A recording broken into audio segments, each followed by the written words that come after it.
Why would an apex predator back down from an animal the size of a corgi? Because in the African bush, size does not equal survival. For the last 15 years, the internet has repeated a single, viral, golden rule. The honey badger doesn't care. It's a fantastic catchphrase. It makes for excellent coffee mugs. But, strictly speaking, from a biological, evolutionary, and scientific standpoint, it is completely, dangerously wrong. The honey badger cares deeply. In fact, it cares so much about its own survival, its territory, and its next meal that millions of years of brutal evolution have engineered it into a biological tank. It has zero structural flaws, a hyperactive metabolism, and an absolutely terrible temper. Today, we are stripping away the internet jokes and looking at the hard, terrifying science of why the deadliest predators on Earth respectfully step aside when this creature walks by. First, let's correct the record on its identity. The honey badger, scientifically classified as Mellivora capensis, which translates literally to the honey eater of the Cape, is not actually a badger. It is the only living species in the genus Mellivora. It belongs to the Mustelidae family. Its closest genetic relatives are not the European badgers you see in fairy tales, but rather weasels, ferrets, and the infamous wolverine of the frozen north. Imagine a ferret, but one that has spent its entire evolutionary history lifting weights in a maximum security prison. They first appeared in the fossil record during the Middle Miocene epoch, roughly 7 million years ago. Since then, they have spread far beyond Africa. You can find them in the deserts of the Arabian Peninsula, the forests of India, and the mountains of Nepal. They have survived ice ages, the rise of early humans, and environments that range from freezing altitudes to the blistering 110-degree sands of the Kalahari. And wherever they go, they wear a very specific uniform. Look at the honey badger's fur. Pitch black on the bottom, with a stark silver-white mantle draped over its back and head. In biology, this is known as aposematic coloration. It's the same evolutionary warning system used by skunks and poison dart frogs. Nature uses these high-contrast colors as a universal stop sign. The badger's fur is essentially a billboard that tells the rest of the savanna, "I am not hiding from you. I want you to see me, and if you touch me, you will deeply regret it." But why are they so notoriously aggressive? People assume it's just a bad personality. Science tells a different story. Honey badgers have an extremely high basal metabolic rate for their size. They burn energy so fast that they are in a perpetual state of starvation.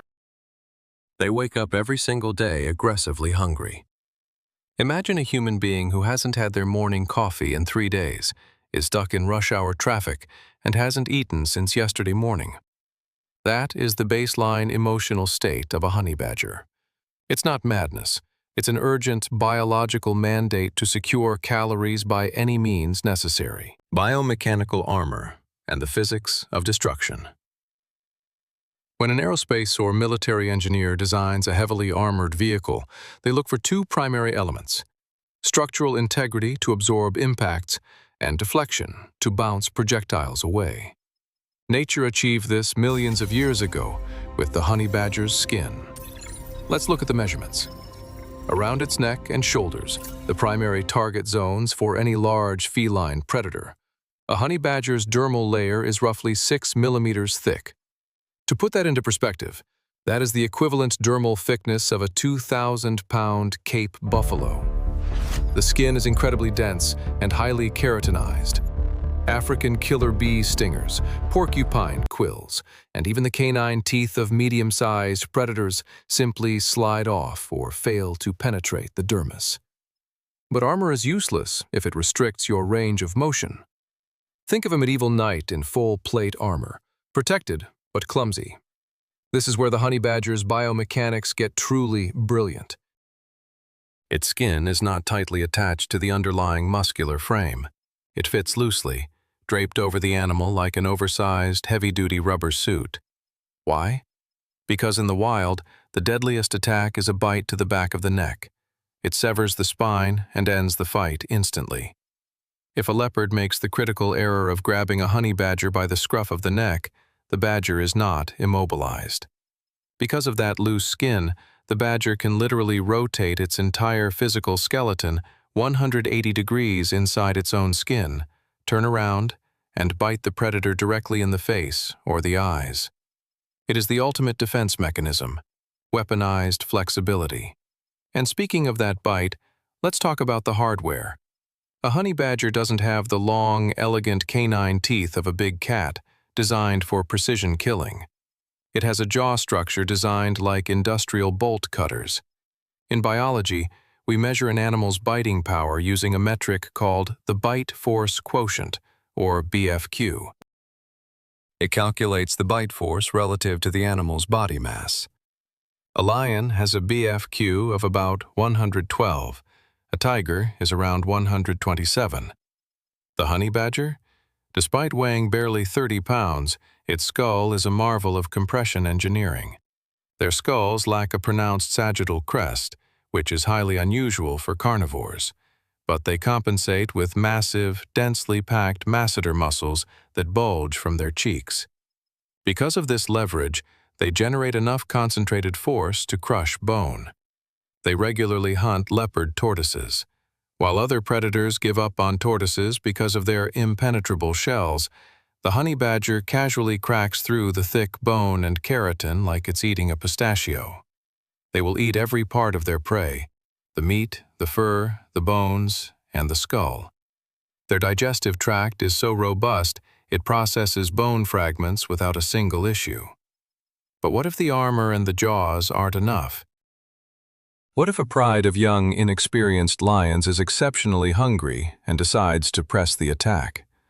The honey badger initiates Plan B, biological crowd control. Hidden at the base of its tail is a specialized reversible anal gland.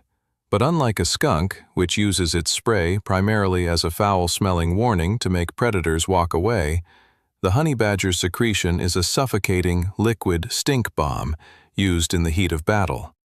The chemical composition is so incredibly potent and acidic that it can cause temporary blindness, violent coughing, and disorientation in large predators.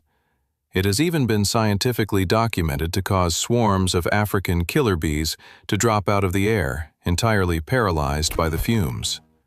The honey badger isn't just an armored vehicle, it's a tank equipped with a built-in riot control gas system. It uses this to buy the split seconds it needs to launch a counterattack or, rarely, to make a tactical retreat. Chemical warfare and the venom paradox. Armor, claws, and bone-crushing jaws are impressive, but the African savanna is heavily armed with biological chemical weapons. To survive here, physical toughness isn't enough. You need cellular invincibility. Roughly 25% of a honey badger's diet consists of venomous snakes. We are not talking about mild garden snakes. We are talking about puff adders, black mambas, and cape cobras, reptiles packing enough neurotoxins and hemotoxins to drop a 200-pound human being into cardiac arrest within an hour. When a honey badger hunts a cobra, it doesn't use the elegant, dodging dance of a mongoose. It just charges in like a bar brawler. And because it fights so recklessly, it frequently gets bitten squarely on the nose or the lips, areas where the armor is thinnest. So, what happens when a honey badger gets injected with a lethal dose of cobra venom? It takes a nap. This isn't an exaggeration. It is a verified, peer-reviewed genetic masterpiece.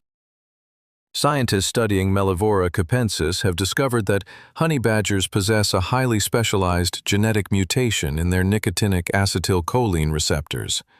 Let's break down the chemistry. Snake venom is essentially a biological skeleton key.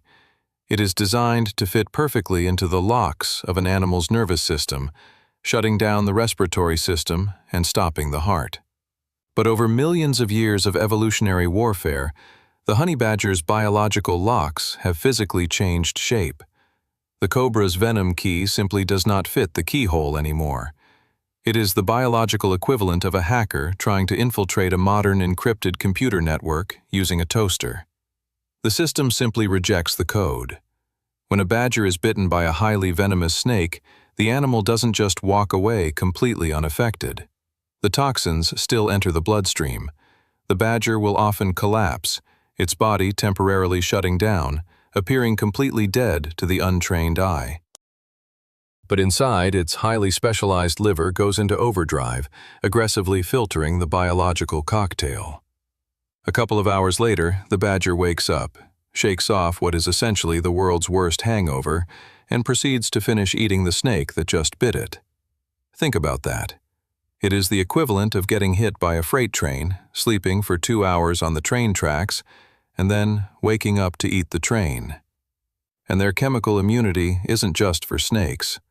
Honey badgers actively hunt the parabuthus, or thick-tailed scorpion, a species known to spray venom that causes agonizing, burning pain. How does the badger handle it? It doesn't carefully remove the stinger like a meerkat does. It just crunches the massive scorpion whole, ignoring the stings to its face and mouth entirely. Interestingly, researchers have found that this immunity isn't 100% present at birth. It is an acquired, compounding immunity. Honey badger mothers spend up to 14 months raising their single cub, an exceptionally long time for solitary mammals. Why? Because the mother has to teach the cub how to dismantle a venomous ecosystem. She feeds the cub small pieces of venomous snakes and scorpions, allowing the cub to ingest small amounts of venom antibodies through her milk and diet, essentially administering natural vaccines that prepare them for a life of eating the most toxic creatures on the continent. Cognitive prowess and the criminal mastermind. If the honey badger were just a mindless, armored brute with a high tolerance for pain, it would be dangerous enough. But physical strength is only half the equation. What makes the honey badger truly terrifying is its brain. They possess a capacity for spatial reasoning, executive function, and problem-solving that borders on criminal genius. Most people associate tool use in the animal kingdom with primates, like chimpanzees, or corvids, like crows. The honey badger is one of the very few non-primate mammalian species documented using tools, and they use them almost exclusively to commit breaking and entering, or rather breaking and exiting. In wildlife rehabilitation centers across Africa, keeping a honey badger contained is practically a full-time, round-the-clock job. The most famous case study in badger intelligence is a honey badger named Stoffel, who lived at the Moholoholo Wildlife Rehabilitation Center in South Africa. Stoffel was originally raised by human farmers and caused so much chaos that he had to be relocated to the sanctuary. When zookeepers locked Stoffel inside a heavily walled enclosure, he didn't just dig mindlessly like a dog. He observed the geometry of his prison. He found heavy rocks and rolled them into a precise pile in the corner to create a staircase over the wall. When the keepers caught him and removed the rocks, Stoffel didn't give up. He found fallen heavy branches and dragged them to the exact same corner to build a ladder. When the keepers realized they were dealing with an engineer, they cleared the enclosure of absolutely all loose objects. Just 4 smooth walls and dirt. Stoffel simply waited for it to rain. He then dug up the wet earth, rolled the mud into perfectly round spheres, left them in the African sun to bake into solid bricks, and stacked them into a new ladder to climb over the wall. We are not talking about simple animal instinct here. We are talking about premeditated escapes requiring foresight, physics, and resource management. Eventually, the keepers thought Stoffel was just lonely and frustrated, so they introduced a female honey badger into his enclosure to calm him down. Stoffel did not want to settle down and start a family. Instead, he immediately coerced the female into standing against the wall, climbed onto her back, used his romantic partner as a biological stepladder, reached the heavy metal lock on the gate, opened the latch, and escaped again. You aren't just dealing with a wild animal, you are dealing with a creature that treats maximum security confinement like an escape room puzzle. Their brains are highly developed for problem solving because their entire survival strategy relies on extracting food from impossible places, whether that's a beehive 20 feet up a tree, a tortoise shell, or a locked refrigerator in a human settlement. Psychological warfare and the art of dirty fighting. So far, we have established that the honey badger is heavily armored, immune to lethal venom, and possesses a genius-level intellect for escaping confinement.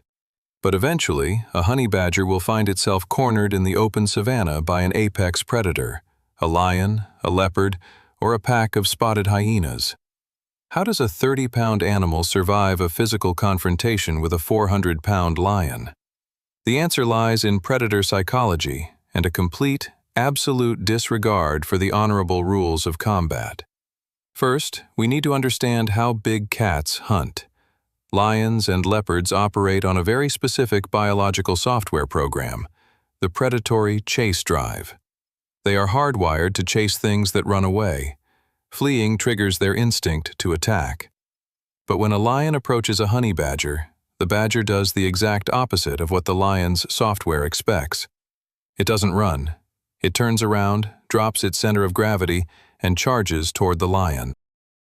When a creature 1/10 your size charges at you screaming, it causes a psychological glitch in the predator's brain. Error 404. Prey should be running. This hesitation is the badger's first line of defense. Absolute psychological dominance. The badger bluffs with such aggressive confidence that the predator begins to wonder if it has made a terrible mistake. But what if the lion calls the bluff and attacks? This is where the honey badger engages in what military strategists call asymmetric warfare. The badger knows it cannot overpower a lion or a Cape buffalo, so it fights incredibly dirty. In the wild, there are numerous peer-reviewed, documented observations dating all the way back to the 1940s by rangers in Kruger National Park of honey badgers taking down animals astronomically larger than themselves, including adult wildebeests, water bucks, and even young buffalo. How? By targeting the only vulnerable spot an armored animal has. The badger will charge directly underneath the larger animal and specifically target the groin, violently biting and castrating the predator. It then immediately backs off and simply waits for the massive animal to bleed out from the femoral arteries. There is no honor in a honey badger duel. It doesn't win through superior strength. It wins by inflicting maximum physical and psychological trauma, targeting the one area the larger animal cannot protect. It fights exactly like a guy in a parking lot at 3 a.m. who has absolutely nothing to lose. Furthermore, lions are sprinters. They are built for explosive 30-second bursts of power, and they gas out extremely quickly in the African heat. A honey badger is an ultra-marathon runner. If a leopard grabs a badger, the badger will simply twist in its loose skin, bite the leopard's face, release a suffocating cloud from its anal gland, and keep wrestling. It turns a quick 10-second assassination attempt into an exhausting 2-hour grappling match. Eventually, the leopard simply gives up out of sheer physical fatigue. The caloric reward of a 30-pound badger is not worth burning thousands of calories and risking permanent blindness or injury. Sensory dominance and extreme foraging. To maintain this aggressively high-energy lifestyle, the honey badger needs fuel. They are classified as generalist carnivores, meaning they will eat absolutely anything that contains protein. But finding that food in a barren desert requires highly specialized sensory equipment. While their eyesight is relatively poor, their olfactory system, their sense of smell, is practically a biological radar. A honey badger can smell a tortoise, a beetle grub, or a dormant snake buried more than 2 feet underground in solid earth. Once they locate the heat signature or the smell of prey beneath the soil, they transform into biological jackhammers.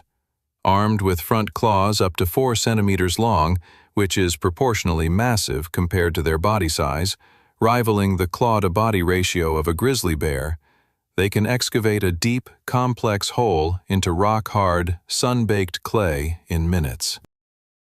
They are so focused while digging that they often ignore everything else around them, and they are ruthlessly efficient. Researchers have tracked honey badgers in the Kalahari Desert and found that a single badger can catch over 60 different prey items in a single night of foraging. They don't wait for a massive meal. They constantly snack on scorpions, mice, spiders, and lizards, constantly stoking the furnace of their metabolism. The Keystone Architect and the HONEYGUIDE myth.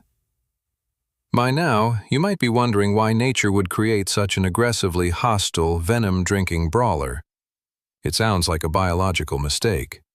But the truth is, the Mellivora capensis is a keystone species. Without them, the entire African ecosystem would begin to collapse. Let's address one final, massive internet myth, the famous story of the greater HONEYGUIDE bird.